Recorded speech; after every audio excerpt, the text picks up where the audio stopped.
Oke, di sini saya mau nge-share mengenai cara untuk menganalisis concrete breakout atau kuat jebol beton. Studi kasusnya saya punya struktur seperti ini. Strukturnya itu terdapat angkur-angkur sebanyak 8 buah dengan konfigurasi seperti gambar di potongan 3 ini.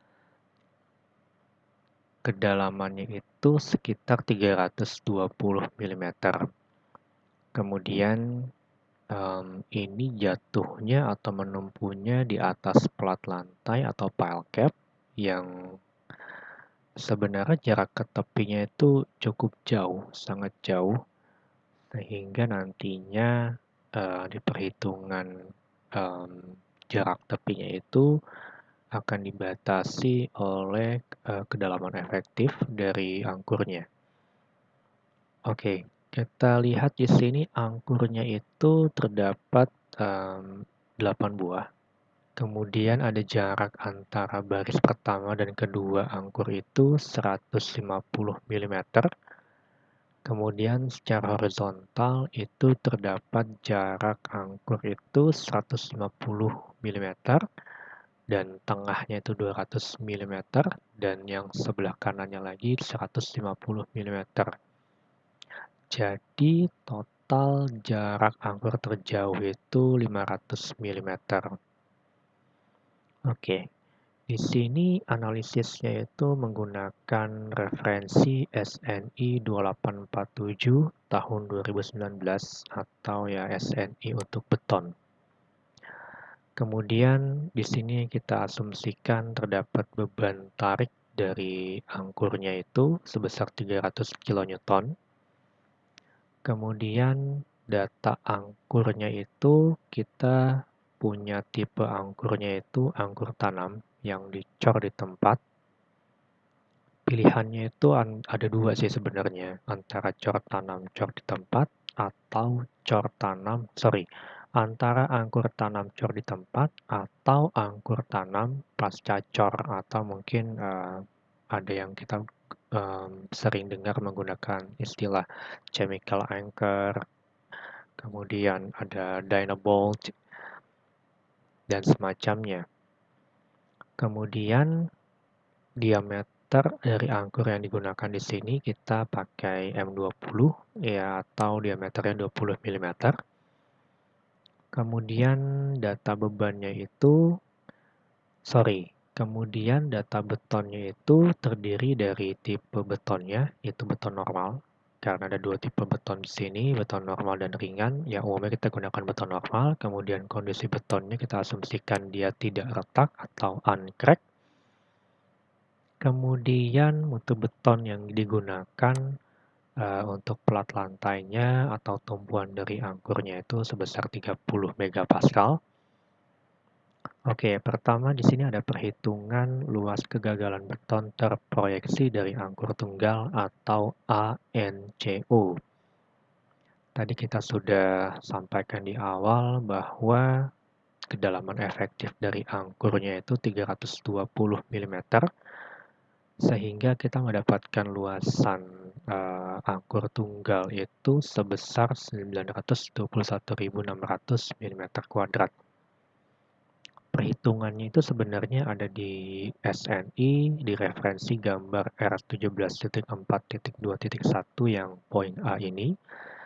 Jadi dia itu dari angkur tunggal itu ditarik sejauh 1,5 kali dari H efektif masing-masing arah, kemudian dihitung luasnya. Sehingga ya secara sederhana itu luasnya itu adalah 9 kali H efektif kuadrat. Kemudian untuk luas kegagalan beton terproyeksi dari angkur yang mengalami tarik atau ANC. Jadi ketika kita ingin menghitung angkur dalam kelompok atau beberapa angkur tidak tunggal, itu kita akan dapatkan luasan yang di-cover oleh kelompok angkur.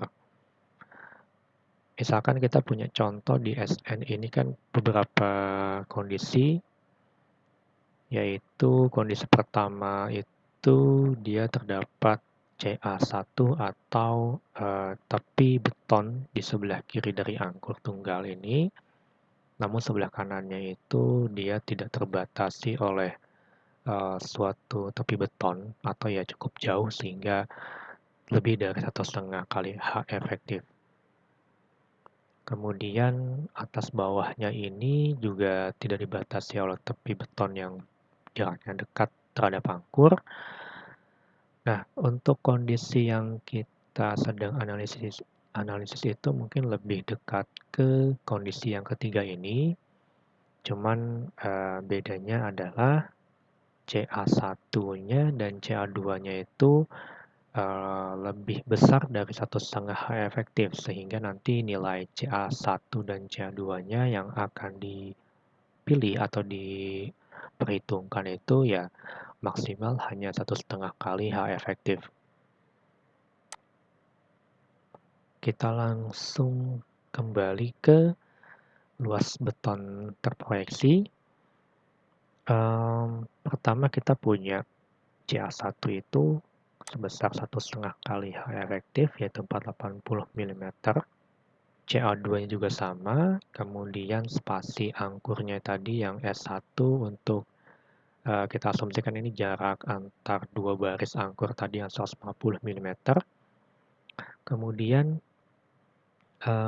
tadi ada 10 angkur atau 2 kali 4 angkur, cuman satu kolom angkur yang sebelah kanan itu tidak kita asumsikan mengalami tarik tetapi tekan sehingga hanya ada 6 buah angkur, sehingga jaraknya itu hanya 150 ditambah 200, sehingga jaraknya itu kita katakanlah yang paling jauh itu 350, karena paling jauh itu spasinya 200 dan itu lebih besar dari 3 kali H efektif, sehingga ya kita asumsikan saja S2-nya itu jarak terjauh dari angkur yang di paling kiri dan sebelum paling kanan.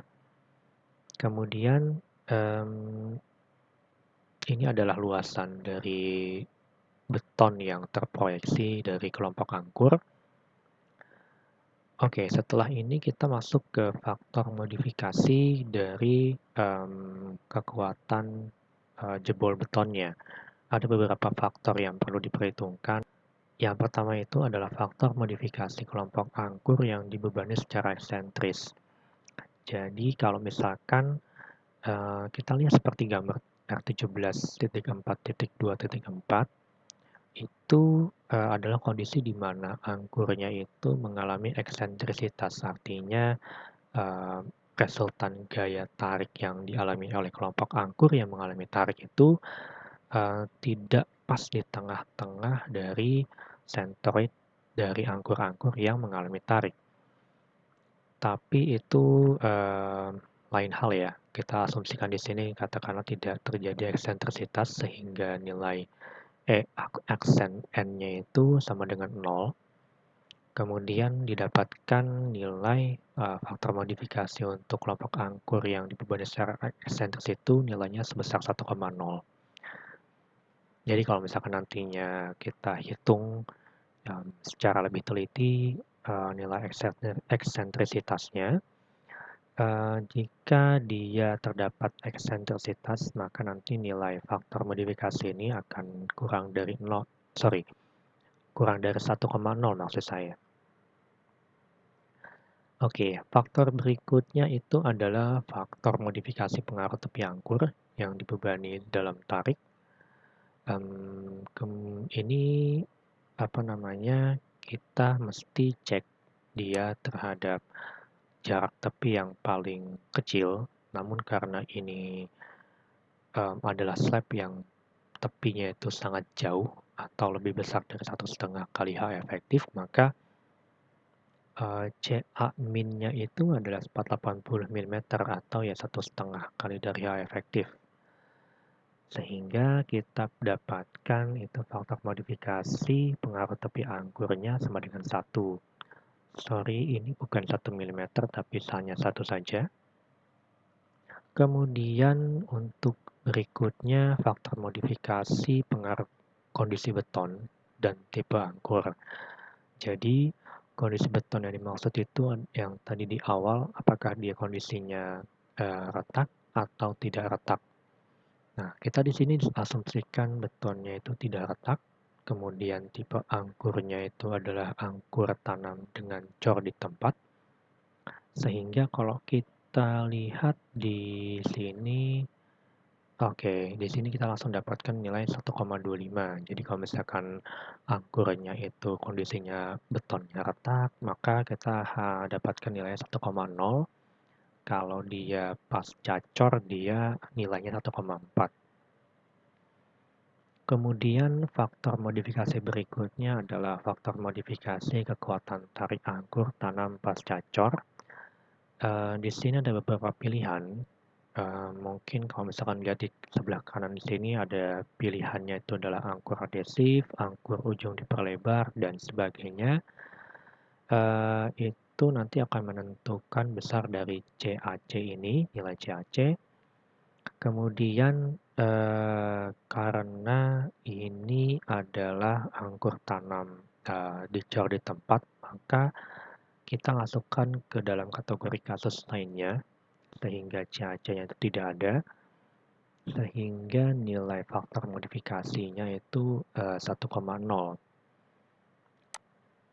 Oke, itu adalah faktor-faktor modifikasi yang terdapat di dalam perhitungan concrete breakout.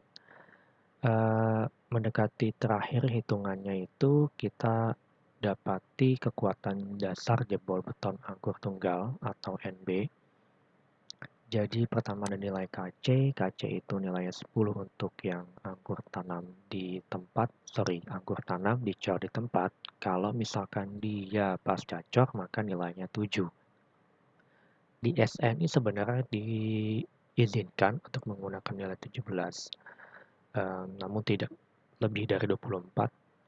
Namun dalam hal ini konservatif desainnya itu nilainya 7 untuk angkur pasca cor. Kemudian lambda ini adalah faktor atau koefisien yang terkait dengan beton itu apakah dia beton normal atau beton ringan. Kalau kita lihat di sebelah kanan ini, beton yang mengalami kegagalan beton angkur tanam cor di tempat dan ujung diperlebar, itu nilainya 1,0 dari lambda. Lambda itu ya kalau misalkan beton normal sih nilainya 1,0 ya. Nanti bisa dilihat sendiri kalau misalkan dia beton ringan di pasal 19.2.4 ini.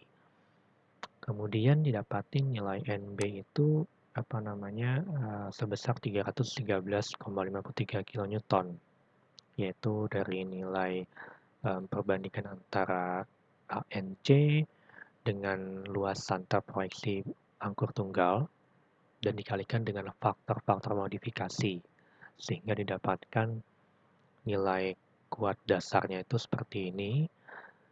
Namun ini belum nilai final atau nilai akhirnya. Kemudian untuk kelompok angkur, yang tadi itu tidak dikalikan dengan luasan terproyeksi, tetapi tergantung dari kedalamannya dan mutu betonnya. Kemudian untuk kekuatan jebol kelompok angkurnya sendiri, nah ini baru terdapat pengaruh dari luasan terproyeksi dari kelompok angkur terhadap terhadap angkur tunggal. Kemudian dikalikan dengan faktor-faktor modifikasi sebelumnya yang tadi kita bicarakan, sehingga didapatkan kapasitas kelompok anggur itu 618 kN. Sehingga pada tahap akhir ketika kita evaluasi kekuatannya dengan faktor reduksi kekuatan itu 0,7, di sini ada SNI-nya di 17.3.3, itu ada faktor reduksi kekuatan untuk beberapa kondisi angkur. Ya nanti mungkin di setelahnya itu pasal berikutnya ada juga faktor P yang lain, cuman hanya sebagai contoh saja. Di sini kalau kita lihat breakout itu ada kondisinya A dan kondisi B. Kita ambil saja kondisi konservatif yaitu kondisinya B, yaitu akibat beban tarik, maka kita gunakan faktor reduksinya itu 0,7, sehingga kita reduksi kelompok tarik tadi kekuatannya sehingga didapatkan sekitar 432,86 kN. Tadi di awal kita asumsikan bebannya itu 300 kN sehingga kondisinya atau statusnya adalah oke. Nah, itu adalah contoh dari perhitungan kekuatan breakout dari angkur. Selain breakout itu sebenarnya angkur itu juga ditentukan kekuatannya atau kegagalannya itu akibat kekuatan angkurnya itu sendiri, kemudian ada concrete breakout ini dan lainnya. Cuman yang biasanya itu mengontrol itu antara di kekuatan bajanya sendiri atau concrete breakout ini.